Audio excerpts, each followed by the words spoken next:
Olá, pessoal. Hoje nós vamos dar continuidade à nossa aula e a gente vai falar sobre as metas de segurança. A primeira é a identificação correta do paciente. Isso, gente, parece uma coisa muito simples, mas pensem, se eu identificar o paciente errado, eu posso administrar um medicamento errado, eu posso coletar um exame de um paciente errado, eu posso encaminhar para um procedimento errado, posso entregar uma dieta errada. Portanto, gente, a identificação, ela é uma das primeiras barreiras de segurança. Na nossa aula, a gente vai destacar a necessidade de utilizar pelo menos 2 identificadores. Por exemplo, o nome completo e a data de nascimento, ou o número do prontuário, como um identificador adicional. E a gente tem uma regra muito importante, pessoal. Não utilizar o número do leito, o diagnóstico, ou aparência física como identificação. Porque o paciente, ele pode mudar de leito, duas pessoas podem ter diagnósticos semelhantes, e a aparência física, ela não garante uma identificação segura. Então, geralmente, a gente vai utilizar o nome e a data de nascimento, ou o nome e o nome da mãe, né? E é importante a gente nunca falar para o paciente, seu nome é Natália Rubia Mariano. Tem que perguntar qual é o nome, né, porque quando você fala o nome da pessoa, você já induz ali muitas vezes ao erro, tá, pessoal? A pulseira de identificação, ela deve conter as informações necessárias para a gente conseguir identificar o paciente. Lá vai ter o nome completo, a data de nascimento, o número do prontuário. Ela permanece com o paciente durante todo o período de internação. E a gente tem que ter muita atenção para uma situação que é muito comum. Se a pulseira estiver ilegível, rasgada ou solta, ela deve ser substituída, tá, pessoal? A gente não pode considerar uma identificação segura se a gente não conseguir, ler todos os dados que tem ali. Agora eu quero que vocês percebam que identificação não acontece apenas quando o paciente chega. A gente tem que sempre conferir antes de administrar medicamento, coletar sangue, realizar exames, administrar hemocomponentes, realizar procedimento, transporte ou entrega de dieta. Então, eu quero que vocês criem o hábito de, antes de qualquer cuidado direcionado ao paciente, sempre identificar corretamente. Aqui eu coloquei para vocês uma situação, né? Vamos imaginar, você tem 2 pacientes com o mesmo sobrenome. O técnico administra um antibiótico ao paciente errado e depois. Vamos pensar, gente, aonde está a falha?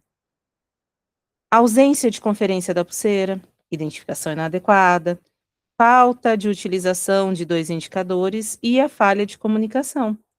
E como que a gente evita isso? Conferindo 2 indicadores antes do procedimento. Então é uma atitude extremamente simples, que leva poucos segundos e que vai criar aí uma barreira extremamente importante. Agora a gente vai falar um pouquinho da comunicação efetiva. Uma comunicação inadequada, ela pode ser responsável por eventos adversos. E ela pode falhar entre profissionais, entre setores, entre turnos e também entre a própria equipe, paciente e família. Na saúde, uma informação incompleta, ela pode ter consequências muito grandes.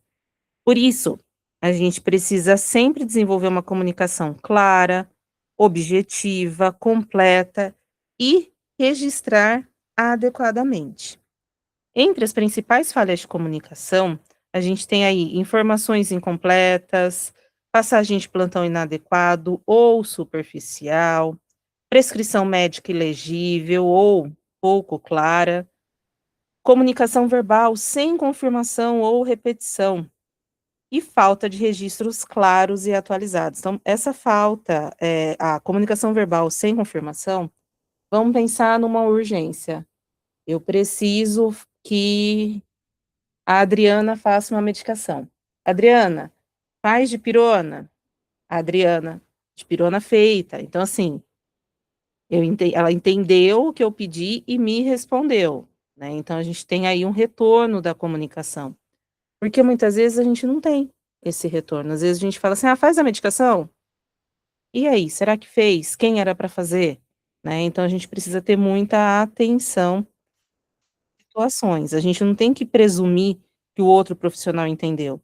Quando a informação ela é importante, a gente precisa confirmar. E se existe dúvida, a gente precisa perguntar. Aqui eu coloquei para vocês o método SBAR. Esse método, ele traz aí para a gente, ele é uma ferramenta, né, apresentada para a gente organizar a comunicação. Então, S significa situação, B significa background ou histórico, A, avaliação e R, recomendação. Ele ajuda o profissional a organizar a informação antes de transmitir. O primeiro ponto, ele fala sobre a situação. Então, a pergunta é: o que está acontecendo com o paciente neste momento? Por exemplo, estou entrando em contato porque o paciente apresentou alterações importantes dos sinais vitais. A gente precisa começar pelo problema atual. Não precisamos contar a história do paciente antes de explicar por que que a gente está ali chamando o outro profissional. O B, né, que a gente chama aí popularmente de histórico, aqui a gente precisa trazer as informações clínicas relevantes. Qual que é o diagnóstico? Existe alguma condição importante? Existe alguma alergia? Qual tratamento está sendo realizado? O objetivo é fornecer o contexto necessário para a gente compreender a situação. Depois vem a avaliação. Aqui a gente precisa dizer o que eu observei, o que eu identifiquei, qual é a minha análise daquela situação. Não significa fazer diagnóstico médico, é comunicar aquilo que foi observado e que é relevante para o cuidado. No R, a gente tem a recomendação. O que você sugere que precisa ser feito ou qual a sua necessidade? Essa etapa, ela torna a comunicação mais objetiva. Em vez de simplesmente dizer o paciente não está bem, eu consigo estruturar. Essa é a situação, esse é o horário, isso foi o que eu observei e essa é a necessidade que eu estou comunicando. Então, isso facilita a chamada tomada de decisão. Pessoal, a gente tem aí a passagem de plantão, né? A passagem de plantão é um outro momento extremamente crítico. Nesse momento, a gente precisa transmitir identificação completa do paciente, diagnóstico, principais intercorrências, dispositivos invasivos, medicamentos administrados, exames pendentes, riscos identificados. Uma passagem de plantão superficial, ela pode fazer com que uma informação importante seja perdida. Por isso, gente, uma boa passagem de plantão, ela garante a continuidade do cuidado. Eu deixei aqui para vocês um estudo de caso para vocês verem depois. Então, assim, tem algumas perguntas e como que a gente pode evitar, tá, pessoal? Vocês vão ver que eu coloquei vários aí ao longo desse material. Agora, vamos pensar na terceira meta, né? A segurança na administração de medicamento. Pessoal, essa é uma das áreas de maior responsabilidade para a enfermagem. A administração de medicamento, ela acontece frequentemente na rotina, mas isso não significa que possa ser realizada de forma automática. Um erro pode prolongar uma internação, agravar o quadro do paciente ou provocar consequências graves e até fatais. Por isso, o medicamento exige atenção, conferência, responsabilidade. O processo medicamentoso, ele possui várias etapas. A gente tem a prescrição, a dispensação, preparo, a administração e a monitorização. Percebam que existem diferentes profissionais e diferentes momentos envolvidos. Por isso, gente, a segurança, ela não depende somente da pessoa que administra. Na primeira etapa, nós temos a prescrição. O medicamento, ele precisa estar prescrito de forma clara. Uma prescrição que gera dúvida, ela precisa ser esclarecida antes de administrada. Nunca devemos interpretar ou chutar aquilo que não conseguimos compreender. Se existe dúvida, a gente precisa parar e buscar o esclarecimento. Depois a gente tem a dispensação. A farmácia, ela prepara e entrega o medicamento correto. Essa etapa também é uma barreira de segurança. Se existe alguma divergência entre o medicamento prescrito e o medicamento dispensado, a gente precisa identificar antes que ele chegue ao paciente. Aí a gente tem o preparo. O profissional de enfermagem, ele prepara a dose e a via adequada. Aqui, gente, precisamos ter atenção à prescrição, ao medicamento, à dose, à via, à forma farmacêutica e as demais informações necessárias. É um momento que exige concentração. Por isso, interrupções durante o preparo de medicação pode sim representar riscos. A administração. Gente, chegamos na fase da administração. É quando o medicamento ele é efetivamente administrado ao paciente. Mas antes disso, a gente precisa realizar todas as conferências necessárias. Não podemos pensar, cheguei no paciente, então agora é só aplicar. Na verdade, é exatamente nesse momento que a gente precisa garantir que todas as barreiras de segurança elas foram cumpridas, tá, pessoal? Aí, a gente tem, depois da administração, o processo de monitorização. É isso aí, pessoal, não é depois da administração que a gente já encerra o processo, tá? Precisamos acompanhar a resposta do paciente e possíveis eventos adversos. Isso é muito importante. Administrar um medicamento não significa simplesmente concluir uma tarefa. A gente precisa observar e identificar possíveis alterações, tá? Agora, pessoal, a gente tem o chamado certos da administração de medicamento. O material destaca, né? Dentro da aula vocês vão ver. Paciente certo, medicamento, dose, via, horário. E a gente também precisa considerar registro correto, orientação ao paciente, avaliação da resposta farmacêutica, forma da apresentação, validade do medicamento. Então, eu quero que vocês desenvolvam um hábito. Não façam a administração da maneira automática. Conferir não é perder tempo, tá, gente? Conferir é criar uma barreira a mais de segurança. Quais são os principais erros que a gente encontra? Administrar a medicação no paciente errado, dose incorreta, via errada, horário inadequado, medicamento trocado, velocidade de infusão incorreta, medicamento vencido. Agora, gente, quantos desses erros poderiam ser evitados com uma conferência adequada? Essa reflexão eu quero que vocês levem para a vida de vocês, tá? Porque às vezes um simples ato de fazer uma conferência pode evitar um óbito de um paciente. E existem alguns erros, gente, que eles podem ser favorecidos pela condição de trabalho. Por exemplo, sobrecarga, cansaço, interrupção, iluminação inadequada, falta de treinamento, preços ilegíveis e medicamentos com nomes semelhantes. Isso é importante, gente, porque quando a gente analisa um erro, a gente precisa compreender o contexto.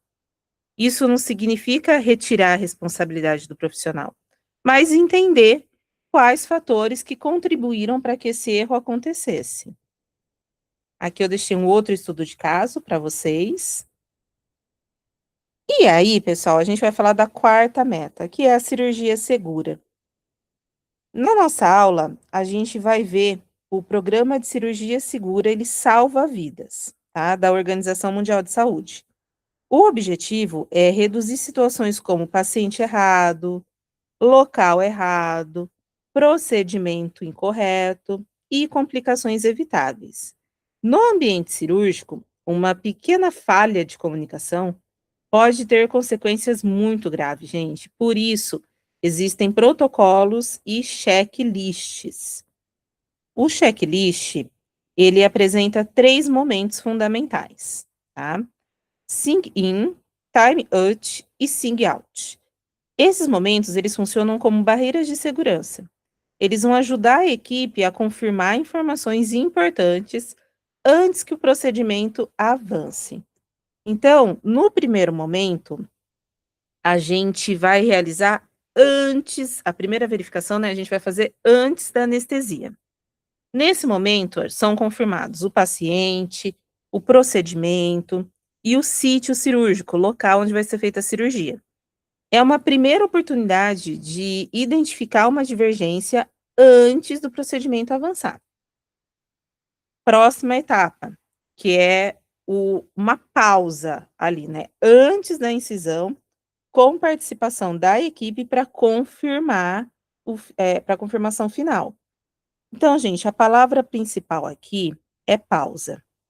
A equipe, ela precisa parar e confirmar. E pensem, gente, se essa pausa identificar uma informação errada, o que é melhor? Parar alguns segundos agora ou descobrir o erro depois que a cirurgia já começou? Por isso, gente, esse momento, ele não deve ser visto como uma burocracia. Ele é uma barreira de segurança, tá? Então, o primeiro a gente vai fazer antes da anestesia. O segundo, feito a anestesia, a gente vai fazer uma pausa antes da incisão, ok?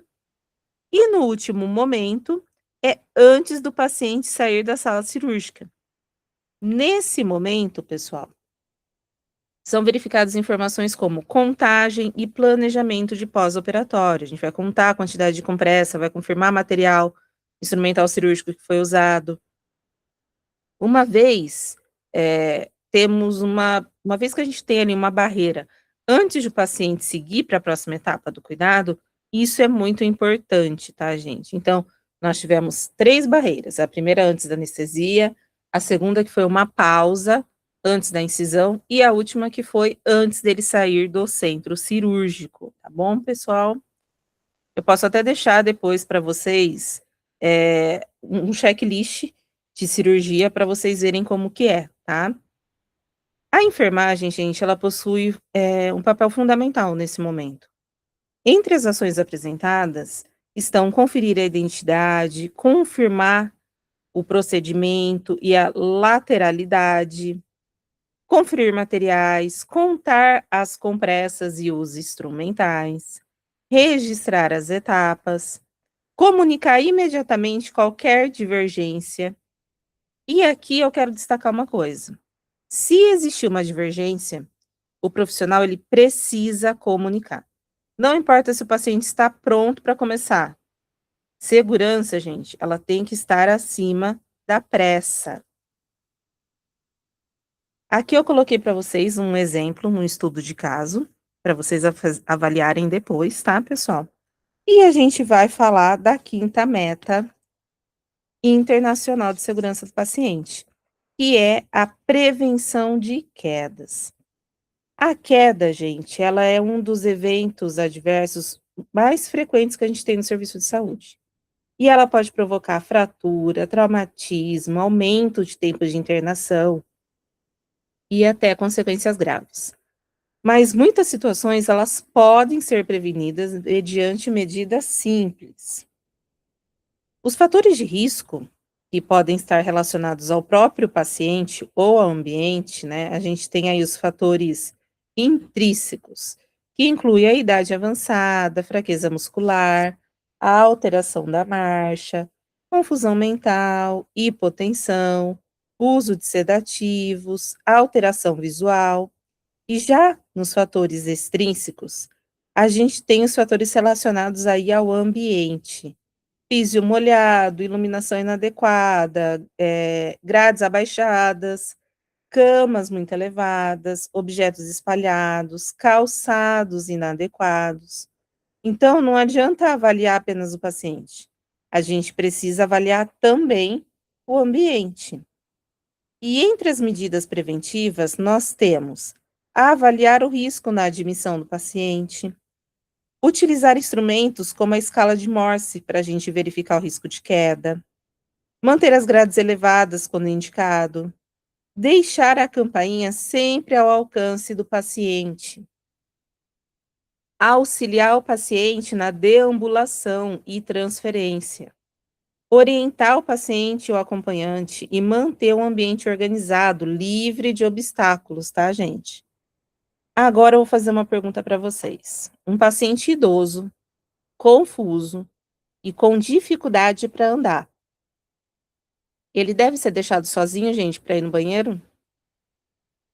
Essa avaliação de risco, ela precisa fazer parte da minha rotina, tá? Sexta meta, lesão por pressão. A lesão por pressão é um dano localizado na pele ou nos tecidos subjacentes relacionados a uma pressão prolongada do músculo sobre uma proeminência óssea.